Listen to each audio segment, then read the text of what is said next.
Okay, so good evening again sa inyong lahat.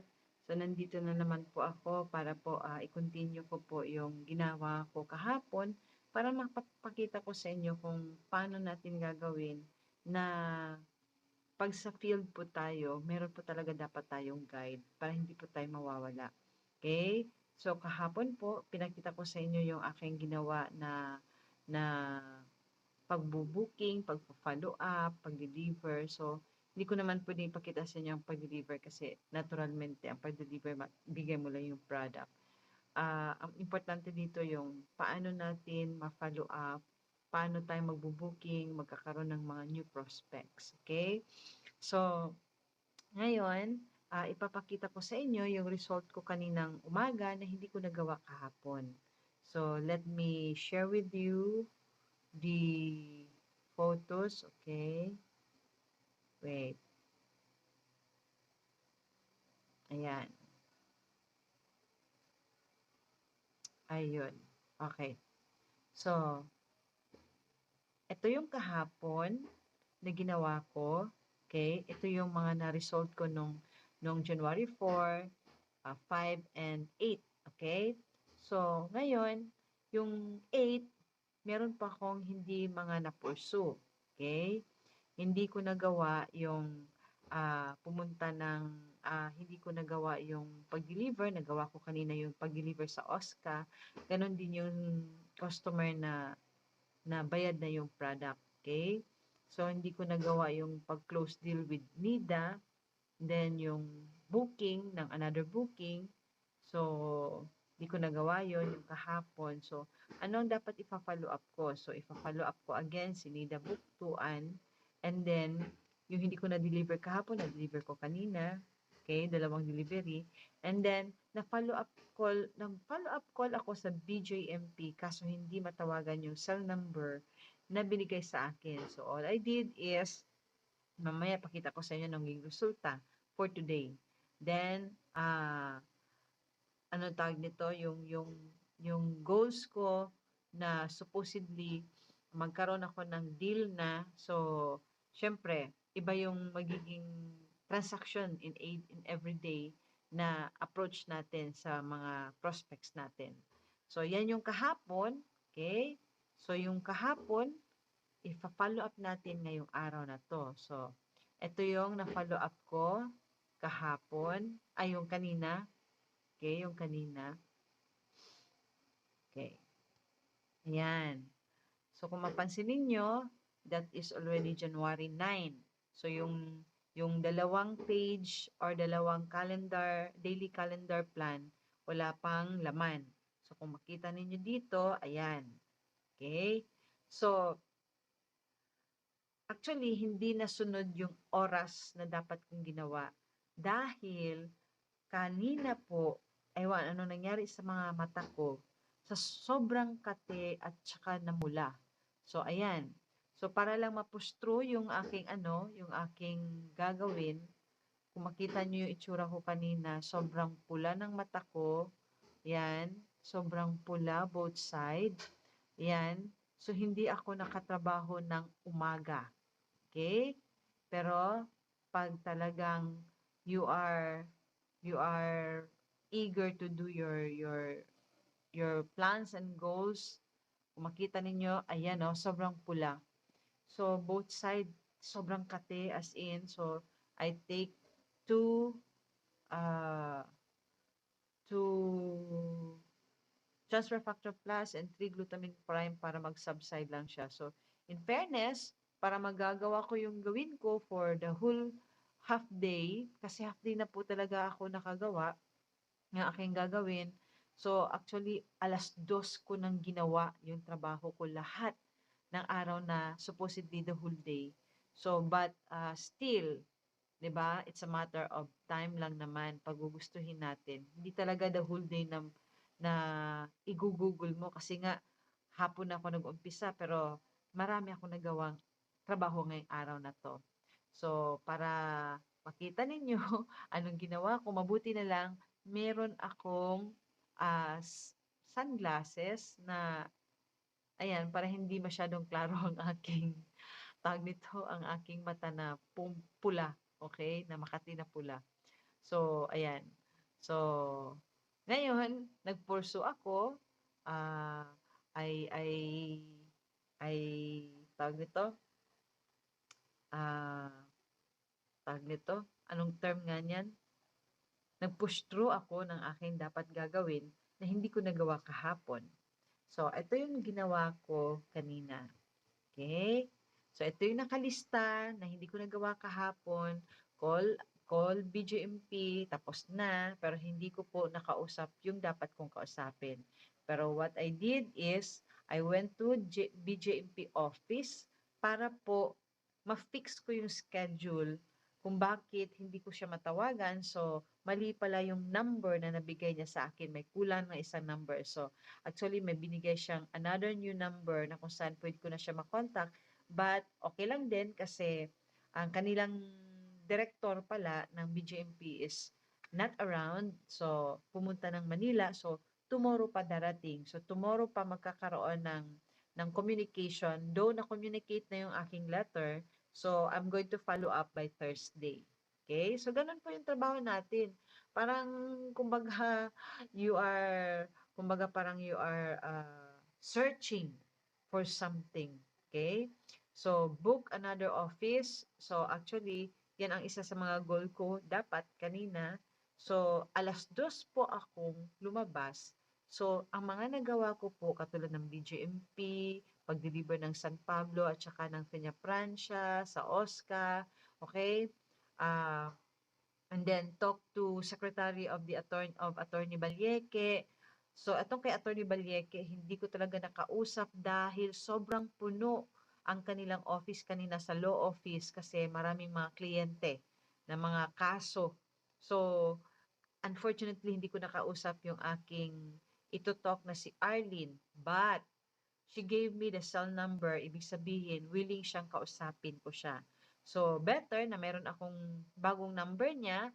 So, mas mabuti yung makukuha ko yung number niya para makausap ko siya kung hindi man sa personal, at least sa phone na hindi sa during the office time. Kasi talagang kanina halos hindi siya makapahinga. Mamaya-maya merong magtayo doon sa upuan para umalis pero meron namang papalit. So, yan ang isa sa mga aking mga prospect. But good thing I have already a contact for her. So, ang maganda ay taga-Libak siya. Umuwi pala siya every Saturday. And the good thing is, on Saturday, sa Libak po, meron tayong tinatawag na roadshow. So, I can talk with her to attend on the roadshow by Saturday doon sa Libak. Kahit nawala ako, so I'm going to convince her to attend the roadshow. Ayan, so ang maganda pa talaga nito, pumunta ako ng Sharia Law Center, and the good thing is I was able to talk with the two attorneys. Kasi mga attorney and doctor attorney meron doon, may isang tao doon na isa siyang doctor at the same time attorney. So mga big time itong mga tao na to. So actually siguro guided lang ako ni Lord dahil I'm always asking na, Lord, saan mo ako idala, yung mga paa ko, sana yung mga mapuntahan ko ay maganda ang mga taong hinahanap ko. So though ah hindi pa ako nagkaroon ng pero ang maganda doon sa Sharia Law Center dahil may mga affiliated na mga tao na kilala nila on my part sa side ng asawa ko, mga Corderoses. Kasi yung mga Cordero na mga attorney, mga colonel, mga sa BGMP din, na warden, so teacher, so kumbaga mga known people kasi sa side ng husband ko. So, talagang na nila, na mention na sa akin yung mga taong kilala nilang mga Cordero. So, uh, they give me a schedule on Saturday. So, tatawagan ko rin po yung isang attorney on Friday to fix the date, to fix the schedule on Saturday kasi binigyan nila ako ng tentative date na talagang kung matuloy talaga sila by Saturday, I have my presentation this coming Saturday, 2 to 3 o'clock. So, yan ang binigay sa akin. So, sino ang audience? They are all attorneys and one attorney and doctor ang kanilang ang posisyon or ang kurso natapos, okay? So hindi basta-basta ang kakausapin ko by Saturday. So ayan, then nag-ano ako, talk and close deal with NIDA. So, nung nagawa ko na yung delivery, nakuha ko na yung schedule sa Sharia Law Center, and then nakausap ko na yung BGMP na isang officer doon. So, meron na kami fixed schedule to get the fixed schedule talaga for BGMP. And then sa aking goals na makaschedule ako sa BGMP. So, by Thursday, makukuha ko na yung schedule. Then, close deal si Nida. Nag-usap na kami kanina. So, hindi ko pa siya na-close deal talaga dahil need niya pang tignan yung sinend ko sa kanya na video. Then, after that, by tomorrow, I'm going to follow up her. Okay? So, i-call ko lang siya or either ito-talk ko siya face-to-face kasi at least na kanina, gi-schedule na mapanoorin yung Sunday's Best ni Sir Jan with Sir Eugene sa business opportunity naman din. Then, close deal with Secretary of Ma'am Balieke, Attorney Balieke. So, ayan, may number na ako. So, hindi ko pa talaga siya na-close. Pero, syempre, I'll have to follow up those people that who are my prospect to close the deal na magiging either customer ko sila or magiging ano ko sila, affiliate. Okay? Na-engage dito sa team natin. Then my priorities is to repurchase today. I was able to repurchase a product. So nakapag-repurchase ako ngayong araw na to.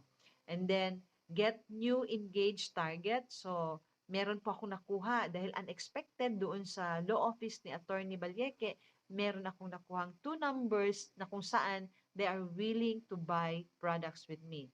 So, they give their numbers kasi the moment may pera sila, so, tatawagan nila ako or I'm going to remind them kasi mas maganda yung pag nagbigay ng number sa inyo, ibig sabihin interested po yan na matry yung product. And then, new target for the day, yes, yung unexpected to prospect, yun na yung magiging new target ko. Okay? And then, yung president ng Sharia Law Center, siya mismo ang nakausap ko with Attorney Sapal. So, talagang nagtatanong-tanong na about sa product na kailangan niya kasi medyo mahina na si Manoy. Okay? So, yung mga ganyan. So, they are interested to know about the product. So, ang mga reminders ko, yung new prospect ko, nilagay ko yung pangalan, nilagay ko yung cell number, okay? Then follow up yung si Arlene na kung saan secretary ni Balieke. Then may number na ako sa kanya. Then another follow up po face-to-face kay Nida. Depende na kung kailan ko siyang ma-face-to-face. It's either to follow up her tomorrow kung natapos niya na napanood yung Sunday's Best ni Sir Jan. Then follow up with new target which is taga-awang. Meron akong bagong tindahan na pinuntahan at luckily, kasi yung nirentahan nilang tindahan pala sa likod ng may-ari nung sa likod ng tindahan or sa harap sa likod ng tindahan is mga negosyante pala in Chick at merong mga negosyo sa Awang. So, good thing kasi advantage pag mga negosyante dahil hindi close-minded yan. Okay, then another follow-up sa BGMP on Thursday. Yan ay mga reminders na hindi po talaga makakalimutan. So from time to time, you have to always look at on your today's plans or daily planners natin. Okay, planner. Okay, so yun yan.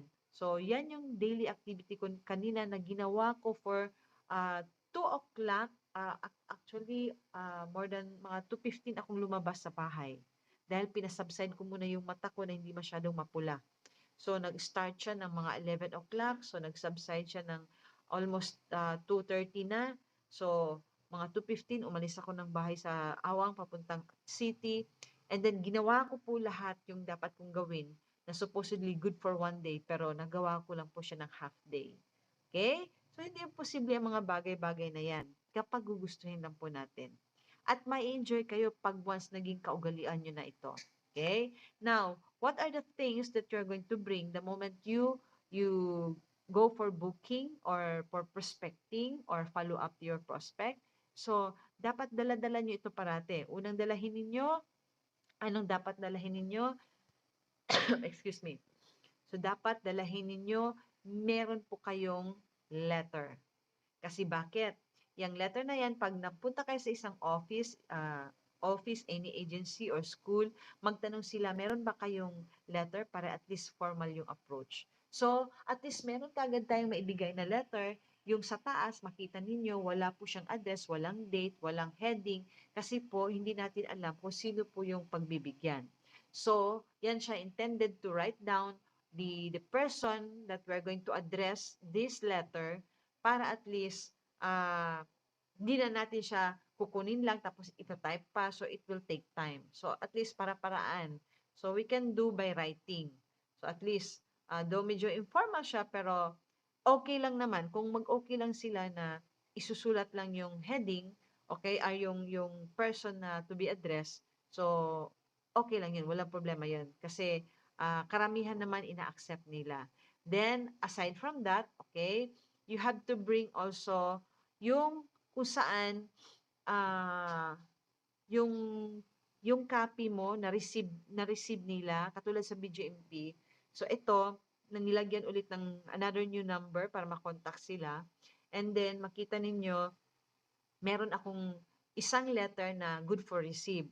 Since wala pa ako nakapag pa photocopy, actually bago ko lang gipa-photocopy ng black and white ang mga letters na yan para kahit papaano po hindi puro colored ang ipamigay natin kaya medyo mahal po yung colored. So at least may black and white tayo, ang i-present natin black and white, and then makita nila na yun ang i-receive nila at yun yung copy natin, hold natin, para the moment magtanong kayo, meron ba kayong binigay sa amin na letter? May received letter kayo? So ayun, ipapakita natin na ni-receive nila, nagbigay silang cell number, meron silang note, okay? Naka-note sila. Yan. And then another thing na dapat ninyong dalahin, okay? Para at least alam nyo kung anong dapat nyong gawin. You have to bring two kinds of application form. The preferred customer enrollment form and the distributor application and agreement. Dalawa po talaga yan. Kasi the moment doon sa inyong ibubuk, baka immediately merong gustong mag-sign up, para tayong sundalo, laging handa, di ba? Kung merong baril, dapat may bala. So, ayan. So, dapat parating dala-dala nyo yan para hindi po ma-water yung inyong chance na ang bilis. May mga taong impulsive. Hindi na nag-iisip ng pera kasi gusto na makakuha ng product. So, gusto magpa-member agad. So, at least, laging handa tayo. Always bring the preferred customer enrollment form and the distributor application and agreement. Okay? And the other thing na dapat yung dalahin, ano pa? So, ito yon. Dapat dala-dala rin nyo ito kung negosyante siya, business-minded, kung ano ang kitaan, gusto ka agad na meron silang mahawakan na magiging ATM nila kapag magkaroon na sila ng income. So, immediately meron tayong mabibigyan na bank endorsement letter. So, yung bank endorsement letter po, meron po tayo niyan the moment may mapasign up kayo at hingiin nyo sa center mismo ng 4Life na magpapadala ng bank endorsement letter para intended doon sa bagong nag-engage sa ating 4Life business. Kasi maganda po yung bank endorsement letter na meron pong number series na kulay pula kasi hindi na po maraming satsat po ang sa bangko. Kaya hindi na maraming tanong pa. Yan.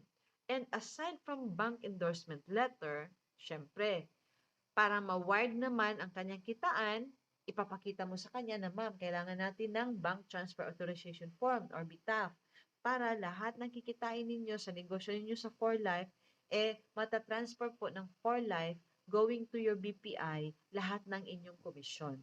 Okay? Lahat ng kitaan. Online and registration and generational mga bonuses or cash incentives. So, ayan. Kailangan parating laging handa para ma-excite naman yung inyong mga prospect. Ayan. So, another thing pa, okay, para alam nyo, meron tayo dapat, ano tayo ito? Na ano ko na pala sa inyo lahat, so, na-discuss ko na sa inyo lahat.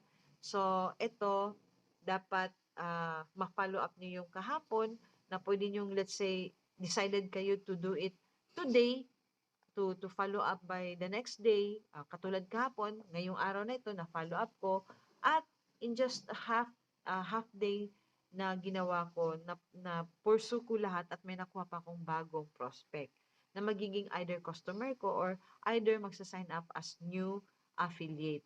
Okay? So, mag-engage sa ating team.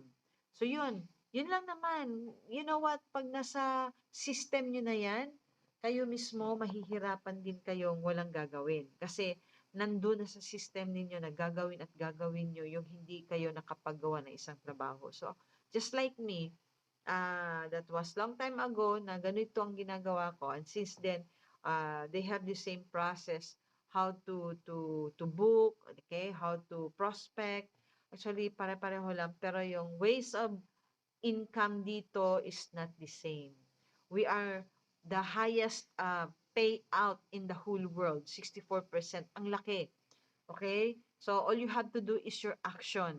So, ako hindi ko pa talaga nabigay ang best ko kasi hindi pa ganun kalaki ang income ko. Kaya nga sa sinabi ko kanina, sa sinend ko kanina, your action will determine in for life what have you given as your action, okay? It will determine your income. So, since ang income ko hindi pa ganyan ka, kalaki, it's because hindi ko pa nabigay ang all. Pero this time, para maging totoo yung mga bagay na gusto mong mangyari, hindi po ito na overnight na ginagawa. Dahil po, ang totoong pagninegosyo sa totoong at malinis na paraan ay talagang tinatrabaho po yan. Okay? So, I hope may natutunan kayo sa aking sinend ngayon na follow-up kasi ipapakita ko rin sa inyo kung ano ang nagiging resulta ko para all you have to do is a duplication only. Okay? This kind of business is not hard. You have to duplicate your leaders. Kung ano man ang ginagawa ko, the same thing lang naman. Hindi naman kailangan sobrang gugulin nyo. Kasi by tomorrow, wala akong gagawin kundi just to follow up through call. And then, yung dito lang sa awang na pwede kong kakausapin, balik, yun lang. Kasi, ang maganda dyan is, kailangan maggagawa ka na naman ng prospect. So, yung mga nandiyan na ng mga number, dapat, it's time for you to sit down and call them. Kasi, hindi mo sila makausap ng personal dahil makikita natin, busy sila. So, yung mga nagsasabi na just call me, okay, you call them in their free time or yung maluwang na time. Okay? So, yun lang. So, hindi naman kailangan talaga na isubsob mo yung sarili mo sa field. Okay? So, ito, after this, pag medyo mapuno na yung ipakita ko sa inyo. Okay? Ito yung naging resulta na sa aking, ayan, kahapon, kung makita nyo, hindi masyado pang na-fill in. So, ngayon, na-fill in na po yung follow-up for Friday. So, I have my schedule on Saturday sa 13, then magkaroon ng roadshow sa 14. So, by 15, this is another schedule that talagang may expectation ako dito sa 15 na ito na schedule ng aming 2 barangay sa Alyosan. So ganun, pag ma-develop yung isang lugar na magdami yung mga users doon and then may mga builders and sellers doon, talagang it will give you a happy and self-satisfaction dahil nagkaroon kayo ng fulfillment sa panahong ginugol ninyo. Kasi ang business is a self-fulfillment na the moment you were able to do the right thing and then you will see the success. Sa totoo lang, kung isipin nyo ulit ano yung ginawa nyo, sisiw lang pala, madali lang pala. Basta gawin nyo lang siya ng tama at kung ano yung sinishare ko sa inyo, ano yung sinasabi ko dito, gawin nyo lang the same thing na ginagawa ko para at least kapag na ano nyo na internalize nyo yung mga ginagawa ko, hindi po siya mahirap. Gugustuhin nyo pa nga eh. Gugustuhin nyo pa nga. Lalo na kapag once nakakakuha kayo ng isang big fish na na-deal ninyo and ready to go with your team, ay nako, sabihin ko sa inyo, magsabi talaga kayo na sana may isa pa. Sana mayroong another na naman. Sana may maraming gusto nyo pang mangyayari.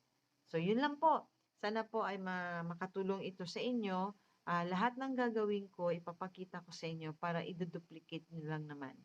Okay? So, malaki man o maliit man ang magiging resulta, at least may resulta. Kaysa you did nothing.